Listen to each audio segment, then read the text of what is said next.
Mohsin Pakistan doctor AQ Khan किसी तारुफ के मोहताज नहीं। कौम का बच्चा बच्चा डॉक्टर अब्दुल कदीर खान की गिरां कदर खिदमात का मोतरफ है। पाकिस्तान के दिफा को नाकाबिल तस्खीर बनाया। डॉक्टर कदीर खान ने पाकिस्तान को ना सिर्फ अपने कदमों पर खड़ा किया बल्कि दुश्मनों की सफों में उस वक्त लर्जा तारी हुआ जब डॉक्टर कदीर खान ने पाकिस्तान को एटमी कुव्वत बनाया। एटमी धमाके होते ही इंडिया अपनी फौजें न सिर्फ बॉर्डर से वापस ले गया बल्कि उस दौर के इंडियन वजीर आजम अटल बिहारी वाजपेयी पाकिस्तान आने पर मजबूर हो गए। मोहसिन पाकिस्तान पाकिस्तान का असासा है। मोहसिन पाकिस्तान का नाम आते ही दुश्मनों की सफों में खलबली मच जाती है।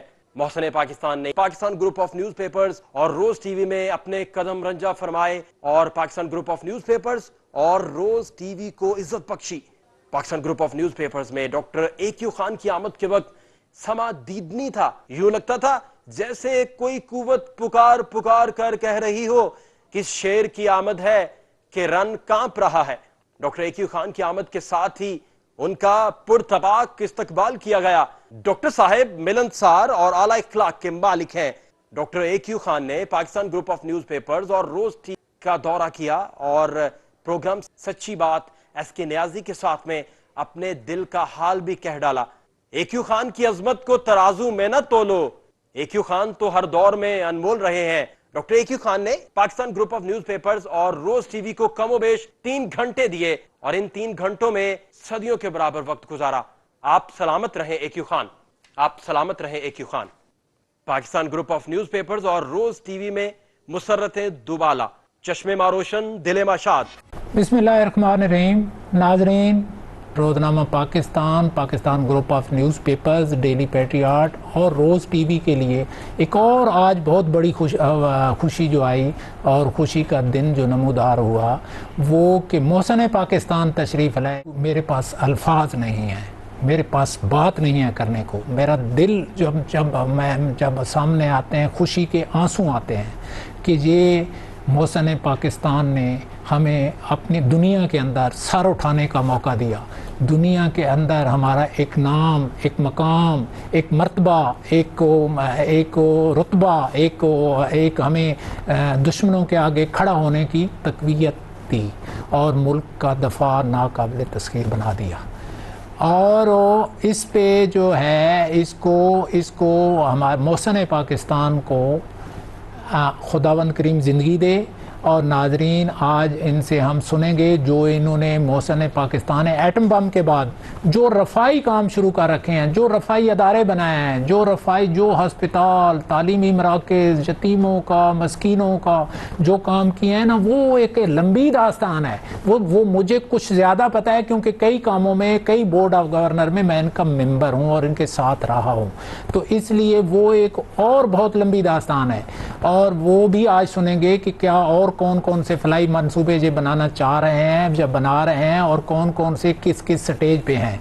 तो ये एक आज इसलिए हमारे लिए बहुत खुशी का दिन है कि डॉक्टर साहब तशरीफ़ लाए और रोज़ चैनल में, पाकिस्तान ग्रुप ऑफ न्यूज़पेपर्स में, तो इनको हम वेलकम कहते हैं और इनसे पूछेंगे कुछ बचपन की सच्ची बातें पूछेंगे कि बचपन में ये कैसे दौड़ते थे, कैसे खेलते थे, कैसे बैठते थे और कैसे इनको ये ख्याल आया कि मैं पाकिस्तान का दफ़ा ऐसा कर दूं कि हमें मुल्क दुश्मन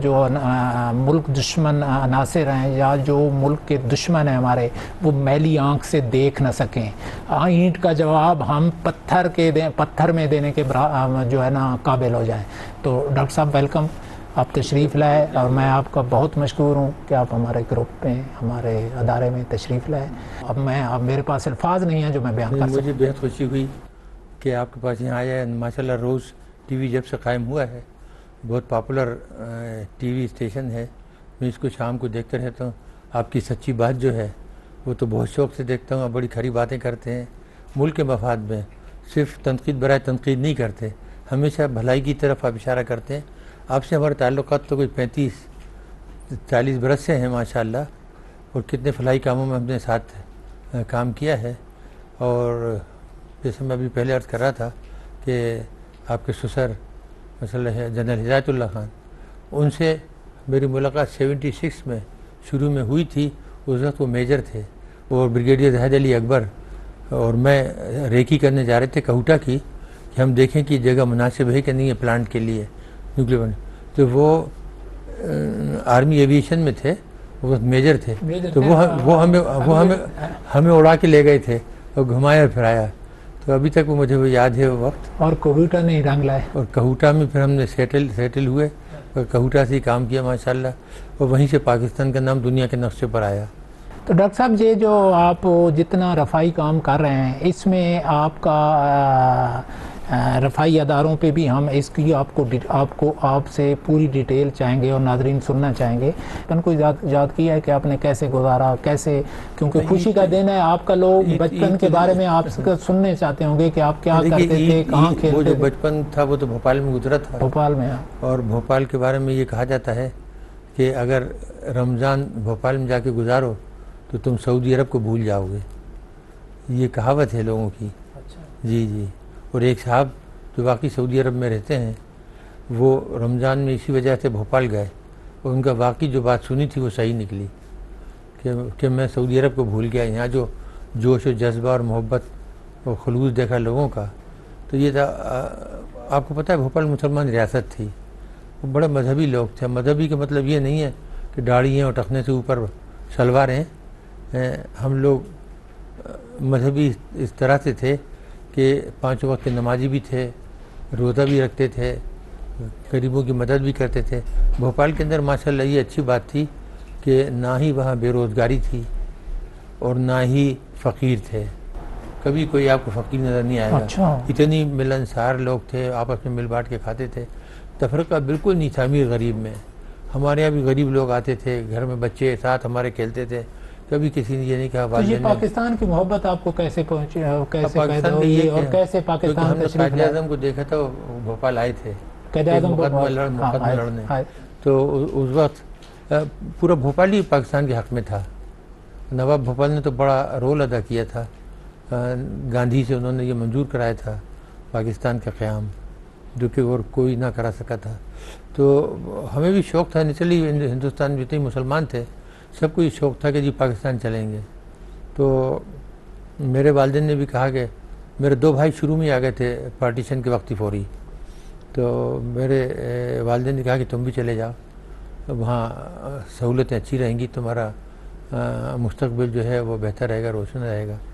तो मैं खोखरापार से आया था, बड़ा सख्त महीना, अगस्त का महीना था, तपती आग, रेत, नंगे पैर मैंने क्रॉस किया 6-7 किलोमीटर, 8 किलोमीटर, घर सर पे एक संदूक। और जब पाकिस्तान में दाखिल हुआ तो 14 अगस्त था आज़ादी का। तो बड़ा शोरगुल था, चहल पहल थी। लेकिन एक बात का थोड़ा सा अफसोस ये हुआ था कि हिंदुस्तान की बॉर्डर तक जितनी भी रेलवे स्टेशन वगैरह थे वो बहुत अच्छी तरह बने हुए थे और उनके अंदर दुकानें और खाने पीने का सामान और चाय। जब हमने खोखरा पार क्रॉस किया तो यहाँ आए तो 4 पाइयाँ कुछ पड़ी हुई थी और वो जो खोखे लगे होते हैं वो लगे थे और कोई अच्छा इंतज़ाम नहीं किया था इन्होंने, नहीं बना था। बहरहाल खुशी बहुत हुई थी। पाकिस्तान आ गए वहाँ से। फिर ये कैसे दिल आया कि पाकिस्तान को मजबूत बना दो? नहीं, अब ये हुआ कि हम रहे कराची में, मेरे फिर वालदा भी आ गई थी, बहन भी आ गई थी, भाई भी आ गए थे। तो हम कराची में रहे, वहीं से मैंने BSc पास किया। फिर 3 साल में इंस्पेक्टर रहा वेट्स एंड मेजर्स का। अच्छा, मुझे ये ख्याल है कि ये जो इंस्पेक्टर वेट्स एंड मेजर्स है, नौकरी तो अच्छी अय्याशी की है, काम धंधा कुछ भी नहीं, आप घूमे फिरें गाड़ी में, फैक्ट्रियाँ विज़िट कर लें, दुकानें विज़िट कर लें, आ जाएँ, लेकिन कोई फ्यूचर नज़र नहीं आ रहा था। तो मेरा हमेशा से ख्वाहिश थी कि जर्मनी जाऊँगा तालीम के लिए। तो 3 साल के बाद मैंने जर्मनी चला गया, बर्लिन, वहाँ दाखिला मिल गया मुझे बर्लिन में, तो वहाँ चला गया। फिर वहाँ से मैं वहीं तक छुट्टी पे मैं हालैंड गया, तो अपनी बीवी बेगम से मुलाकात हो गई और फिर हमारी मंगनी हो गई बर्लिन में ही। तो बर्लिन आ गई तो मंगनी हो गई। तो हम छुट्टी पे जब हालैंड गए तो उन्होंने कहा कि जी मेरे ज़ईफ़ वालिदैन हैं, तो आप अगर यहाँ आ जाएँ तालीम हासिल करने में बड़ी सहूलत हो जाएगी। तो मैंने कहा मैं तो हालैंड के यूनिवर्सिटीज़ के बारे में जानता नहीं हूँ। क्योंकि नहीं, बहुत आला यूनिवर्सिटी है डेल्फ्ट की। तो मैंने कहा चलो चलते हैं। तो वहाँ देखा तो वाकई बहुत ही आला यूनिवर्सिटी थी, वो यूरोप का MIT था। तो मैंने जाके प्रोफेसर से बात की, उसने कहा जी आप कल आ जाएँ, वहाँ से यूनिवर्सिटी लीविंग सर्टिफिकेट ले आए, तो बर्लिन को हम बहुत अच्छी तरह जानते हैं, कोई प्रॉब्लम ही नहीं। तो फिर हम वहाँ से हालैंड शिफ्ट हो गए। वहाँ से मैंने फिर मास्टर्स की डिस्टिंक्शन के साथ। फिर मुझे ऑफ़र थे बहुत दुनिया भर से पीएचडी के लिए, लेकिन फिर वही उनके वालिदैन का मामला था। तो जब बेल्जियम से ऑफ़र आया, उनकी यूनिवर्सिटी है लेवन में, ब्रसल के करीब, बड़ी फेमस यूनिवर्सिटी है। अभी परसों नरसों भी उसको यूरोप का बेहतरीन यूनिवर्सिटी तस्वीर किया गया है, मोस्ट इनोवेटिव। तो वहाँ से मैंने पीएचडी की और बहुत सारे आर्टिकल लिखे बड़े अच्छे मशहूर, जिसकी लोगों ने तारीफ़ की, एमआईटी के प्रोफेसर ने और इंग्लिस्तान के प्रोफेसर ने। तो अभी मैं वहीं था, तो हालैंड से एक जगह निकली।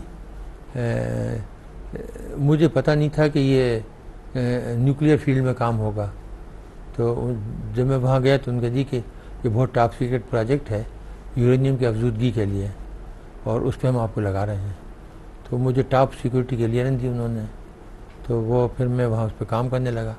अच्छा, जब मैं बेल्जियम में था ये, और मैंने अपनी पीएचडी की थीसिस सबमिट की थी 71 में, दिसंबर में, नवंबर में, तो उस वक्त ये ईस्ट पाकिस्तान का चक्कर चला, डिबेकल हुआ हमारा साथ, सानेहा। और तो वहाँ से बड़ा परेशान रहा, लेकिन कुछ नहीं कर सकता था। जब हिंदुस्तान ने 74 में एटमी धमाका किया, फिर मैंने भुट्टो साहब को ख़त लिखा कि जी मैं इस फील्ड में महारत रखता हूँ और मैं एटम बम बनाने में मदद कर सकता हूँ।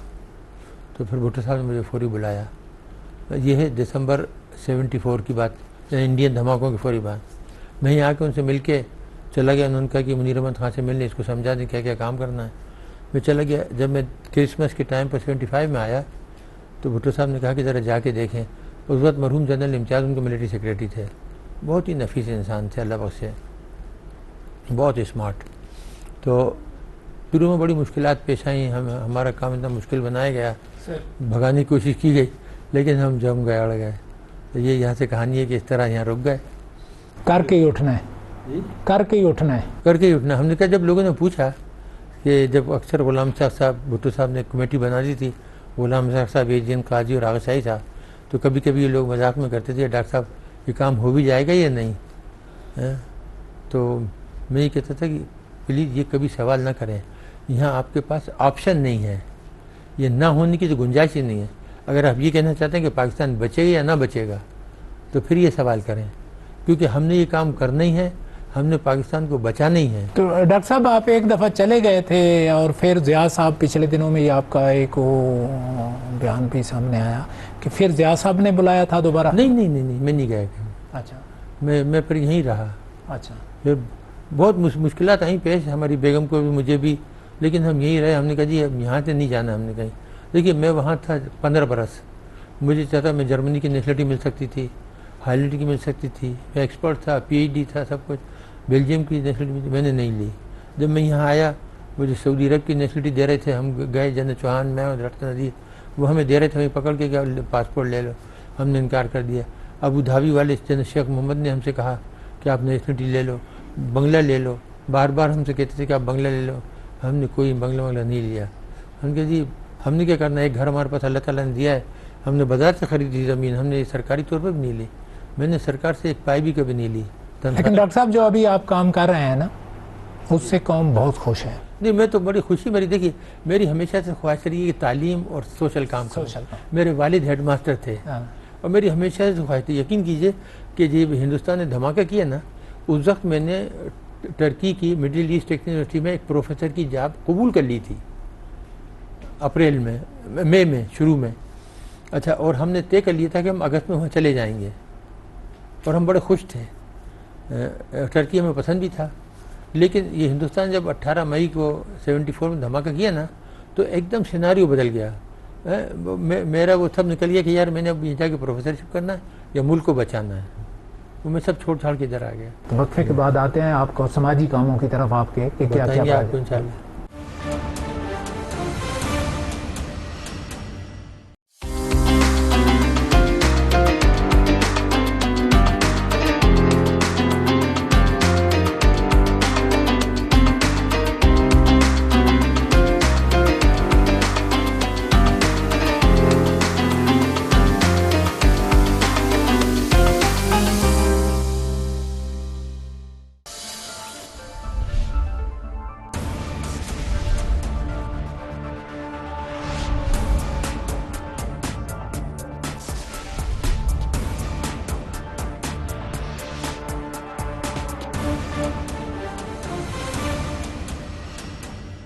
नाजरीन, वक्फे के बाद वापस आते हैं और डॉक्टर साहब ने जो पॉलिटेक्निकल कॉलेजेस बनाए हुए हैं, हॉस्पिटल बनाए हुए हैं, और उनकी तफसील मालूम करते हैं जो उनके मुल्क में एक इन्होंने बिल्कुल एक इनकलाब सा बर्पा कर दिया है। हर जगह पे हॉस्पिटल, कॉलेजेस, तालीम का सिलसिला।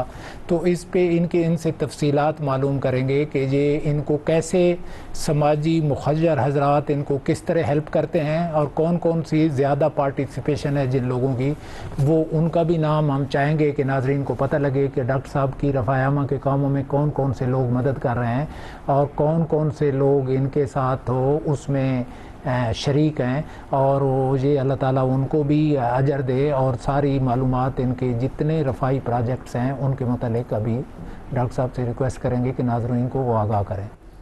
देखिए, फलाई कामों के दो फील्ड हैं, एक तो एजुकेशन का और एक ये मेडिकल का।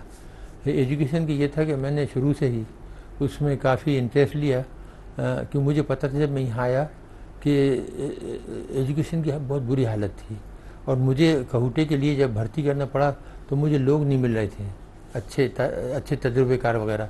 लेकिन जो भी लोग थे उनसे काम लिया, उनको मैंने गाइडेंस दी, और मेहनती थे, उन्होंने बहुत जल्दी सब काम सीख लिया और महारत दिखाई, और उनका बड़ा कंट्रीब्यूशन है। आपने देखो वो कॉलम में मैंने लिखा था गुमनाम हीरोज़, उसमें मैंने एक शख्स का नाम लिया जिसने इस अहम प्रोग्राम में कंट्रीब्यूशन किए।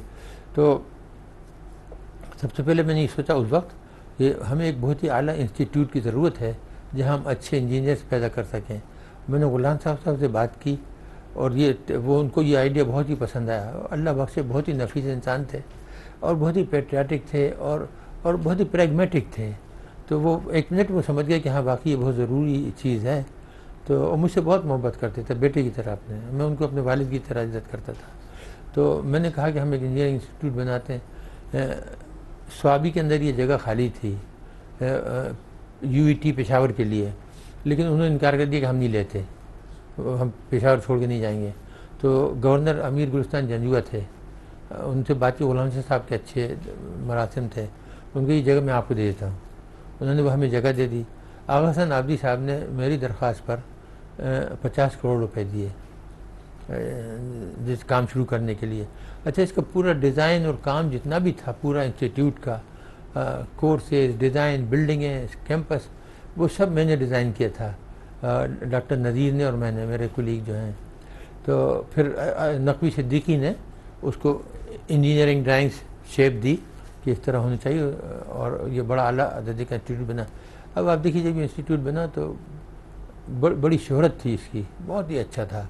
और उस वक्त ये तय पाया था, हमने कहा था कि जी बगैर PhD के यहाँ कोई भी डायरेक्टर वगैरह नहीं लगेगा।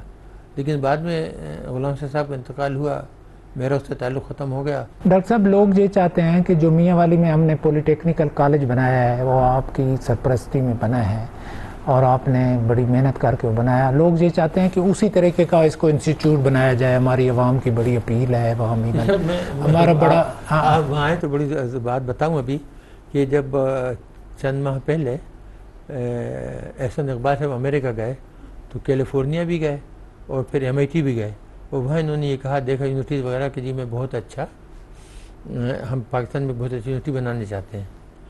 मैंने उनको पूरा प्रपोजल बना के दिया, बहुत ही आला यूनिवर्सिटी का, फेडरल यूनिवर्सिटी का, बिल्डिंगें, एक्सपेंसेस, कोर्सेज, हर चीज़। और मैंने उनको कहा कि देखिए मेरे अलावा ये कोई नहीं बना सकता, आप लिख के रख लें, आप बनाएंगे, बिल्डिंग खड़ी हो जाएगी, बन जाएगी, लेकिन वो इंस्टीट्यूट वो नहीं होगा जो कि आप चाहते हैं होना चाहिए। आप पे लोग ट्रस्ट करते हैं? मुझ पे लोग ट्रस्ट करते हैं। मुझे तजुर्बा है सर, मैं 15 साल यूरोप में रहा हूँ, मैंने इतनी बड़ी ऑर्गेनाइजेशन चलाई है, 10,000 आदमियों की, वर्ल्ड क्लास प्रोजेक्ट की है, हर एक स्टाइल हो। तो मैंने कहा जी कि मैं इसमें मदद कर सकता हूँ। बात है नेक काम की, एजुकेशन है, एजुकेशन है। अब किसी फ्रंट मैन को लगा दीजिए, हैं, वो मुझसे गाइडेंस लेता रहेगा और बनाए, लेकिन हम बना ऐसे देंगे कि वो दुनिया में नाम कर लेगी यूनिवर्सिटी बहुत जल्दी। अभी सबसे बड़ी बदकिस्मती ये है कि हम 500 जो रैंकिंग यूनिवर्सिटीज़ हैं वर्ल्ड रैंकिंग में, 500 में भी नहीं है एक भी पाकिस्तान यूनिवर्सिटी। यानी इतना बड़ा मुल्क है 19 करोड़ का, 500 यूनिवर्सिटी में भी एक भी नहीं है हमारी, और 100 यूनिवर्सिटी जो है एशिया की उसमें भी नहीं है। तो आप बताइए फिर ये क्या तालीम।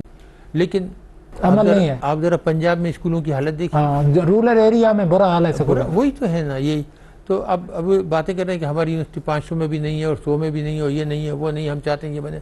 तो डॉक्टर साहब इसमें आपको मेहनत करनी चाहिए ना, आप पे लोग ट्रस्ट करते हैं। मैं तो मेहनत क्या करूं, मैंने तो बना के प्रपोजल दे दिया, मैं उसकी तकमील में साथ देने को तैयार हूं। मैंने आदमी का नाम ले दिया जिसको आप फ्रंट मैन लगा दें, जो कि सबसे बातें करेगा दुनिया भर से। आप मुझे भूल जाए कि मैं जिंदा हूँ या मर गया, मैं उसमें मदद को तैयार हूँ। मुझे मुल्क की भलाई चाहिए, मुझे अपना नाम नहीं चाहिए। मैं जो खिदमत कर सकता तो मैंने कर दी है, और ये मेरे और अल्लाह के दरमियान है और आवाम के और मेरे दरमियान, मुझे कुछ नहीं चाहिए। और मैं तो चाहता कि ऐसा इंस्टीट्यूट यूनिवर्सिटी बना दूं मैं यहाँ कि दुनिया भर में उसका नाम हो।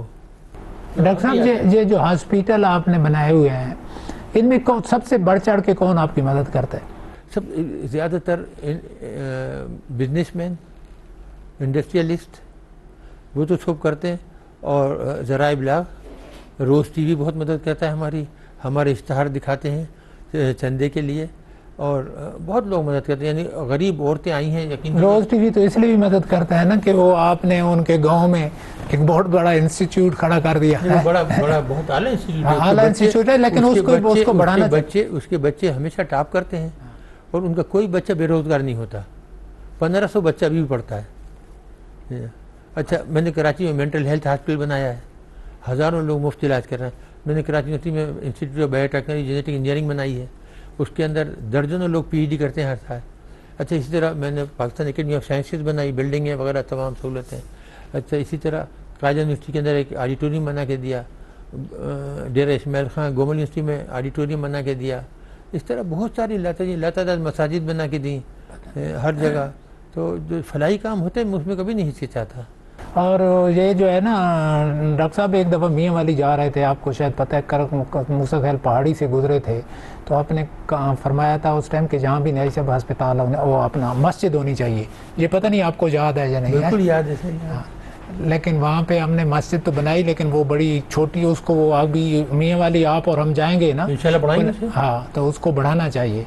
तो डॉक्टर साहब ये बताएं कि ये जो हॉस्पिटल आप बनाते हैं, ये हम तो इश्तिहार देते, अपना रोल अदा करते हैं। जो हॉस्पिटल के लिए हमने आपकी मदद की, उनमें हम, वो तो एक ज़ीरा है जो आप इतने बड़े काम कर रहे हैं। लेकिन आपको कौन सा कोई बड़ा अदारा जिसका आप नाम लें, जिसको हम भी अपनी अच्छी निगाह से देखे, हमारा अदारा भी उनके बारे में लिखे भी सही? बड़ा इदारा तो कोई नहीं, जो गरीब लोग हैं ना बेचारे, हाँ, जो बेवा औरतें आती हैं, वो 20-20 लाख रुपए दे जाती हैं। अच्छा, पूरी अपनी ज़िंदगी की बचत। पिछले दिनों एक साहब बिल्कुल इतने मिस्कीन लग रहे थे और उन्होंने कहा कि मुझसे बताया, तो उन्होंने कहा कि एक साहब हैं, अपने आप को भोपाल का कहते हैं, आपसे मिलना चाहते हैं। भोपाल का नाम सुन के हमारा दिल धड़क गया। हम कह जी फ़ौरन लेकर आएँ, उनको चाय में पिलाएंगे। बहुत ही मिस्कीन से नज़र आए। नसीम खान साहब नाम था उनका। बैठे बातें करते रहे सब बहुत। भोपाल के उन्होंने जिक्र की तमाम लोगों के, मैं भी उनसे सब वाकिफ़, वो भी वाकिफ़। पुरानी यादें जो थी हम ताज़ा करते रहे। तो बाद में कहा कि मैं आपके अस्पताल की थोड़ा सा चंदा देने आया हूँ। तो मैंने कहा नसीम भाई दे दीजिए जो भी। तो उन्होंने मुझे उठा के एक ड्राफ्ट दिया। खान साहब 42 लाख का था वो। अच्छा, माशाअल्लाह, यानी जब से अल्लाह पाक मुझे जज़ाए खैर दे, उनका मैं और भी करता रहूँगा। हम 4-5 बहन भाई हैं, हमारी कुछ प्रॉपर्टी थी, हम बेच के हम चाहते हैं कि बहुत नेक काम इसमें दे दें। कई लोगों ने हमने घर दे दिए हमें। हमने उसके अंदर OPD बनाया हुआ है, उसमें तमाम सहूलतें दी हुई हैं। हम हज़ारों लोगों को मुफ्त इलाज करते हैं, हज़ारों लोगों को रोज़।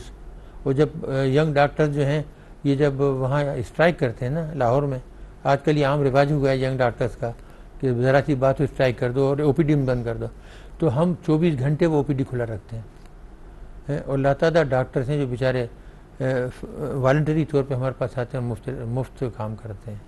तो ये बहुत बड़ा काम है। तो ये जो बनी गाले का हॉस्पिटल है, इसको एक्सटेंड करने का आपने मदद की थी, हमें जगह दी थी, तो बनी गाला के पूरे लोग जो हैं उससे मुस्तफ़ीद होते हैं और वहाँ पे हम मुफ्त इलाज करते हैं। तो डॉक्टर साहब इसको और बढ़ाना चाहिए, क्योंकि आबादी बड़ी बढ़ गई है। और बढ़ा देंगे सर, वो लीडर ही हमारा साथ रहता है, इमरान खान है। बढ़ा देंगे इंशाल्लाह। बिल्कुल।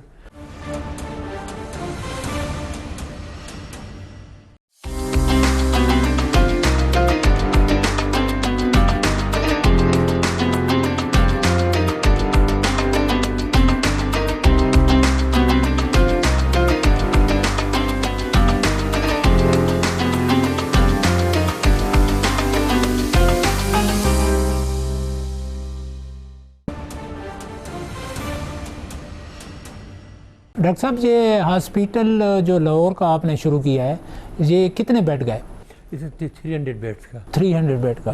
उसमें पूरी सहूलतें होंगी हर किस्म की। अच्छा, ऑपरेशन थिएटर भी होगा? इस वक्त जो ओपीडी है इसके अंदर भी ऑपरेशन थिएटर है, इसके अंदर गायनेकोलॉजिस्ट और आई स्पेशलिस्ट और पीडियाट्रिक सर्जन और आर्थोपीडिक सर्जन सब हैं इसमें माशाल्लाह, साइकियाट्रिस्ट सब हैं। ये तमाम एफर्ट जो है इसमें हम लगाना चाह रहे हैं। हाँ, ये बहुत बड़ा हॉस्पिटल है जो बना रहे हैं आप। 300 बेड्स का है।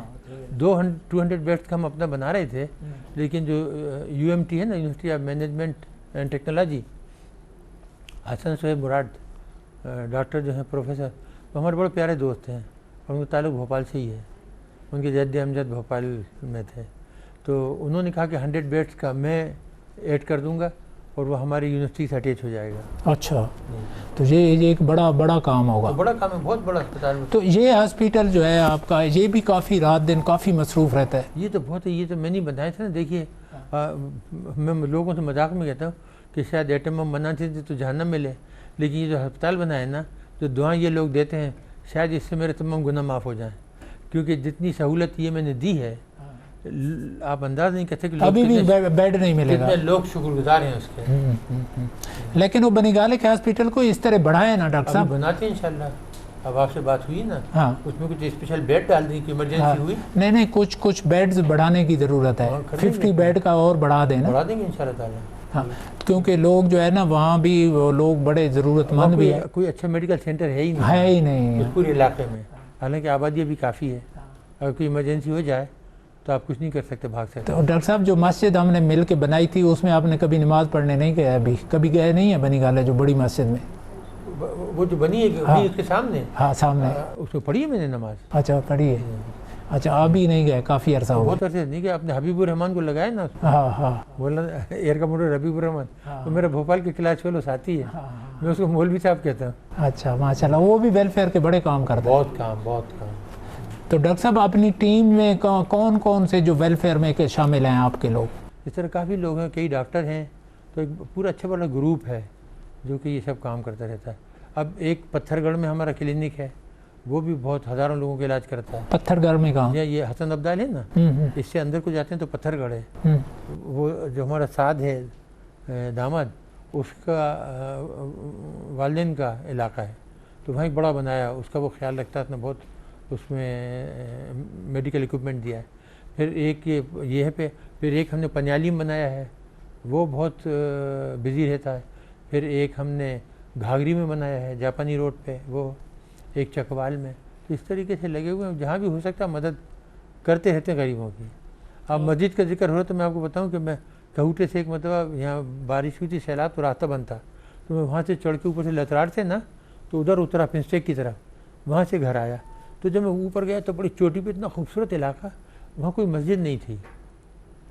मैंने फौरी बेग, हमारे ब्रिगेडियर सईद बेग का वो इलाका है। अच्छा, ब्रिगेडियर सईद बहुत ही नफीस, बड़े कॉम्पिटेंट ऑफिसर, सिविल इंजीनियर के DG CWO थे, और उन्होंने बहुत आला काम किया। वो हमारा ख़ास तौर से जो खानपुर में मिसाइल फैक्ट्री है वो उन्होंने बनाई, वहाँ गोल्फ कोर्स बनाया, और बहुत काम किया, बहुत ही कॉम्पिटेंट ऑफिसर। तो वो उनका गाँव था। तो मैंने कहा ब्रिगेडियर साहब यहाँ पर कोई मस्जिद नहीं है? उनके जी सब कोई भी नहीं है, और छोटी छोटी सी जगह बना के लोग नमाज़ पढ़ लेते हैं। मैंने कहा मस्जिद मेरी तरफ से। तो अब बेहतरीन आले दर्जे की पत्थरों की बिल्डिंग की हमने देखिए, बड़ी आला मस्जिद बनाई है, मदरसा साथ में बनाया है। अच्छा, यहाँ भी ये मस्जिद मैंने E7 की मस्जिद मैंने बनाई है। E7 की ये जो थी F7 की कोने पे जो सड़क पे थी, वो भी मैंने बनाई थी। बाद में वो CDA ने रास्ता बनाया तो तोड़ के, तो फिर उन्होंने खुद शहीद करके दूसरी तरफ बनाया। डॉक्टर साहब, हमारी कौम चाहती है कि कोई ऐसा काम करने वाला आदमी हो जिस पर वो ट्रस्ट कर सकें। आप पे लोग, आपको सतार या अब्दुल सत्तार ईदी से आपको जो लोग देते हैं पैसे, उस पर ट्रस्ट करते हैं। मुझ पर भी ट्रस्ट कर लेते हैं। आप वही मैं अर्ज कर रहा हूँ ना, आप पर और अब्दुल सत्तार ईदी पर ट्रस्ट करते हैं। मुझे ट्रस्ट कर लेते हैं। हाँ, ट्रस्ट करते हैं डॉक्टर साहब। और उनको इसीलिए तो लोग, औरतें देखिए ना बेचारे, वो आए तो 20 सोने की चूड़ियाँ दे दी, घर हमारे नाम कर दिया। एक कन्नर साहब है, वो आए अपनी बेगम के साथ, उनके बच्चे नहीं हैं, तो उस दिन आए, कई लाख रुपए दे गए और घर हमारे नाम कर दिया उन्होंने। अच्छा, हाँ, ये हमारा कोई नहीं है तो बाद में ये घर आप ले लीजिएगा। बहरीन में हैंगे लोग, बड़े बेचारे पुरखलूस, उन्होंने वहाँ से कई लाख रुपए भेज दिए उस्मान साहब ने, कि अभी हम वहाँ अस्पताल में लाहौर में खाना देते हैं लोगों को। अच्छा, इसी तरह एक्सरे मशीन का काम था, वहीं पे चौधरी अकरम साहब हैं, उन्होंने उठा के फौरी पहले 15 लाख भेज दिए थे, अभी 5 लाख भेज दिए। लेकिन डॉक्टर साहब आपने एटम बम बनाया, लेकिन अभी भी मुल्क में जो है ना, आपके बाद अल्लाह ने ये भी हमारे पे करम किया कि एक शहीदों के घर का बंदा आर्मी चीफ है, जो बड़ा नेक, बड़ा अपराइट है, बड़ा काम किया, और वो उस पे हमें उम्मीद है। हाँ, जिसने मुल्क में बहुत बड़ी वो अमन अमान कायम कर दिया। अब देखिए वो हरकतें नहीं होती जो पहले होती थी, रोजाना मस्जिद में जाते थे, क्या दर्जनों सैकड़ों लोग मारे जाते थे, और उन्हें तमाम अड्डे ख़त्म कर दी। तो अमन अमान तो होगा, और अल्लाह ताला जज़ाए खैर देगा। और मुझे उम्मीद है कि इंशाल्लाह आप ये नेक काम जारी रखेंगे और हम मिलकर बहुत सारे फलाही कामों में इसी तरह हाथ बटाते रहेंगे जिस तरह हम पिछले 30-35 बरस से कर रहे हैं। और अल्लाह ताला आपको तंदुरुस्त रखे, सबको हर शर से महफूज रखे। और क्या गुफ्तगू, क्या बात, क्या सोच, क्या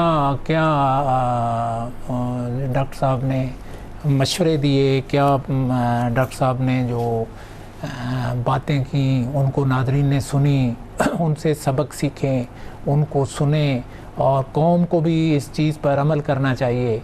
नंबर 1 तो ये है कि हमें अपने अफवाज पाकिस्तान पे फ़ख्र होना चाहिए कि उन्होंने ज़रब अज़ब में इतनी कुर्बानियाँ, इतना बड़ा काम किया कि उसकी वजह से आजकल हम जिस तरह एटम बम के बाद दूसरी हमारी कामयाबी ज़रब अज़ब की है। जी देखिए, एक बात ये भी है खासा कि जब मैंने कहूटा शुरू किया तो मैंने बहुत सारे फ़ौजी मुलाजिम रखे, रिटायर्ड और हाजिर सर्विस टेक्निकल लोग। तो मेरे साथ सिविलियन जो थे वो उसको कुछ थोड़े से एतराज़ करते थे कि इतने फ़ौजी क्यों रख रहे हैं। मैंने कहा कि देखो, जब जंग होती है आप जान नहीं थे, ये जान देते हैं। जब ये प्रोजेक्ट चल रही है इनका ज़्यादा स्टेक है आप लोगों से, क्योंकि इन्हें पता है कि हमने जंग हुई तो हमने जान देना है। ये हाजिर सर्विस हो या रिटायर्ड हो, इन्होंने जाना है। तो इसलिए मैं इनको रख रहा हूँ कि ये ज़्यादा मुहिब वतन है और जान आपसे पहले देने को तैयार होंगे। खून और पसीना तो आपने ले लिया, अब सिर्फ जान रह गई है, वो भी हाजिर है। खून और पसीना पहले, मेरा ख्याल है जो आप जिस तरह की ज़िंदगी है ना आपकी, ये अबदी ज़िंदगी, ये हमेशा आपको जो आपने ज़िंदा ही रहना है। लोगों के दिलों में जिंदा है, लोगों के जहनों में डॉक्टर साहब जिंदा है। मेरा ज़मीर मुतमईन है कि मैं इस मुल्क की खिदमत कर सकता था और मैं नहीं भागा।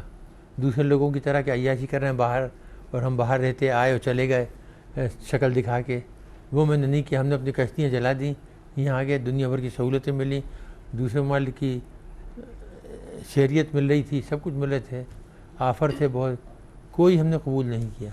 अल्लाह ताला आपको ज़िंदगी दे, सेहत दे, और हम जितने आपके रफ़ायामा के काम हैं उनमें पाकिस्तान ग्रुप ऑफ न्यूज़पेपर के रीजनल, कौमी, नेशनल, मेट्रोपॉलिटन पेपर्स आपके साथ हैं, और रोज़ टीवी आपके बिल्कुल लम्हा बलम्हा आपके साथ है। हमेशा आपको 10 दफ़ा दिन को हम टीवी पे दिखाते हैं, आपके रफ़ायामा के काम दिखाते हैं।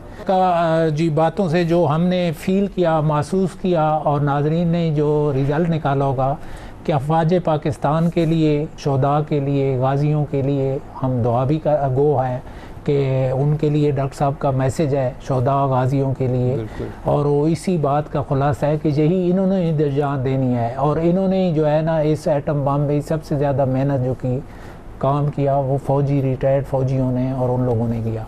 तो ये एक्चुअली जो है एक कौम के लिए मैसेज भी है, और ये बहुत बड़ा काम है ज़रब अज़ब की कामयाबी, क्योंकि वो चीज़ नहीं है। पहले एक दिन में 17 धमाके हो जाते थे मस्जिदों में, गलियों में, महलों में, और अभी वो शाज़ो नादर बहुत कम, बहुत अब सिर्फ टारगेट किलिंग रह गई है। और टारगेट किलिंग ही वो पता नहीं प्लान को इधर से है या वो है, वो कोई ऐसी नहीं है। दुश्मन हमारा परेशान है, हैरान है और पशेमान है कि पाकिस्तान में इकानमी की तरफ भी काफ़िला रवां दवां है, सी पैक का मंसूबा भी शुरू है, और ज़रब अज़ब भी कामयाबी मेरे हिसाब से, मेरे मामले में मेरी जो सोच है, एटम बम के बाद ज़रब अज़ब और सी पैक ये 2 बड़े मकसूद एटम बम की तरह मुल्क की दफ़ा में, वो इकानमी का दफ़ा करेगा जो सी पैक मंसूबा है, और अमन व अमान का जो कायम रखने का काम देगा वो इस ज़रब अज़ब की कामयाबी हमें देगी। और हम हुकूमत से भी अपील करते हैं कि जो ज़रब अज़ब में लोग कामयाब हुए, लोग बेघर हुए हैं और हमारे यहाँ आए हैं, हुकूमत से बार बार अपील है, बार बार रिक्वेस्ट है कि उनके इलाकों में हॉस्पिटल बनाएं, बजाय इधर मेट्रो बनाने के उनके यहाँ स्कूल बनाएं उनके इलाकों में, और उनको जब वो वापस घरों में जाएं तो उनको इतनी फैसिलिटीज़ मिलें, इतनी एजुकेशन की फैसिलिटीज़, इलाज की फैसिलिटीज़, रोड्स की फैसिलिटीज़, कि वो जब अपने इलाके में जाएं तो वो हमें दुआ करें। हमारे लिए उन्होंने घर छोड़े, हमारे सुकून के लिए छोड़े, हमारे बच्चों के मुस्तकबिल के लिए छोड़े। तो हमें इस चीज़ को फ़ील करना होगा कि वो जो ज़रब अज़ब की वजह से जो IDPs हैं उनका जो हुकूमत ख्याल, मैं अभी बार बार कहता हूँ कि जो होना चाहिए वो नहीं हो रहा। हमारी अपील है बार बार कि उनका ख्याल होना चाहिए। अफवाज पाकिस्तान को दुआ करनी चाहिए कि उन्होंने ये एक मार्का मारा और फिर अल्लाह करे हमें CPEC में भी कामयाब हो गए तो हमारी इकानमी में भी हमें एक इतना बड़ा दफ़ा मिल जाएगा जो कि मेरा ख्याल है मुल्क के लिए और हमारे दुश्मन के मुँह में खाक होगी, और हम इंशाअल्लाह इकानमीज़ में भी कामयाब हो जाएंगे। और डॉक्टर साहब के लिए भी दुआ करते हैं कि इनको अल्लाह ताला और ज़िंदगी दे और इनको अल्लाह ताला और सेहत दे, दवाइयाँ कम खाएं, क्योंकि इनके साथ तो जब भी टेलीफोन पे बात होती है तो ये कहते हैं गला ख़राब है। ये हमेशा मैं इनको रिक्वेस्ट करता हूँ कि आप ठंडी चीज़ें न पिएँ, ठंडी चीज़ें न खाएँ, लेकिन फिर भी करते हैं। सेहत का एक हमारी इल्तजा और गुजारिश है नाजरीन के सामने कि डॉक्टर साहब शुरू से ही सेहत का ख्याल नहीं रखते। मुल्क का ख्याल रखा, इन्होंने अपनी सेहत का ख्याल नहीं रखा। लोगों की सेहत का ख्याल रखते हैं लेकिन अपनी सेहत का कम ख्याल रखते हैं। खाने की थोड़े बहुत शौकीन हैं, हलवे के भी, और लेकिन हम इनकी सेहत के लिए, तंदुरुस्ती के लिए भी नाजरीन से भी कहते हैं, हम भी दुआ करते हैं अल्लाह इनको तंदुरुस्त रखे और कौम पर इनका सेहत जवाब होना और कौम के लिए लिखते रहना। जिस तरह एहसन इकबाल ने इनका लिखा हुआ, इनकी वो डिटेल नहीं पढ़ी तो कोई मुहब्बे वतन कोई और आ जाएगा जो इनके फैसिलिटी लिखे हुई डिटेलें स्कूल के, कॉलेजेस के, यूनिवर्सिटियों के, एजुकेशन के अदारे बनाने में मुआवन साबित हो सकेंगी। तो इसके साथ ही नाज़रीन से इजाज़त चाहेंगे। डॉक्टर साहब अल्लाह हाफ़िज़।